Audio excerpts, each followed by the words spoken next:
Hi అండి, అందరూ బాగున్నారా?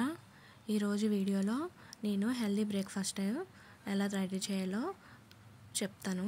ఇందులో నేను గోధుమ పిండి ఎగ్ తీసుకున్నాను. గోధుమ పిండి ఎగ్తో చేస్తాను ఇవాళ బ్రేక్ఫాస్ట్. ఇందులో ఫస్ట్ మనం ఉల్లిపాయ ముక్కలు చిన్నగా కట్ చేసి ఒక గిన్నెలో వేసుకోవాలి. తర్వాత గోధుమ పిండి తీసుకుని వేసుకోవాలి. గోధుమ పిండి నేను ఇక్కడ ఆశీర్వాద్ గోధుమ పిండి తీసుకున్నాను. మీరు ఏ గోధుమ పిండి వాడితే ఆ గోధుమ పిండి వేసుకోవచ్చు. తర్వాత రుచికి సరిపడు సాల్ట్ వేసుకోవాలి. సాల్ట్, కారం వేసుకోవాలి. కొంచెం జీలకర్ర వేసుకోవాలి. తర్వాత కొత్తిమీర వేసుకోవాలి. తర్వాత ఇవన్నీ కలిసాక కొన్ని ఎగ్స్ వేసుకోవాలి. ఎగ్స్ వేసుకున్న తర్వాత బాగా కలుపుకోవాలి. ఉండలు లేకుండా బాగా సాఫ్ట్గా కలుపుకోవాలి. ఇలా సాఫ్ట్గా ఉండలు లేకుండా బాగా స్మూత్గా కలుపుకోవాలి. ఇక్కడ ఉండలు వస్తే దోశలు సరిగ్గా బాగోవు. ఉప్పు కారం అది సరిగ్గా పట్టదు పిండికి, అందుకని బాగా కలుపుకోవాలి. తర్వాత ఇది దోశ పిండి కన్సిస్టెన్సీలో రావడానికి వాటర్ కలుపుకోవాలి.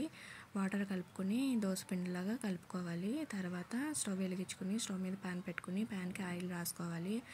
ప్యాన్ వేడైన తర్వాత మనం ఈ పిండిని పెనం మీద స్ప్రెడ్ చేసుకోవాలి.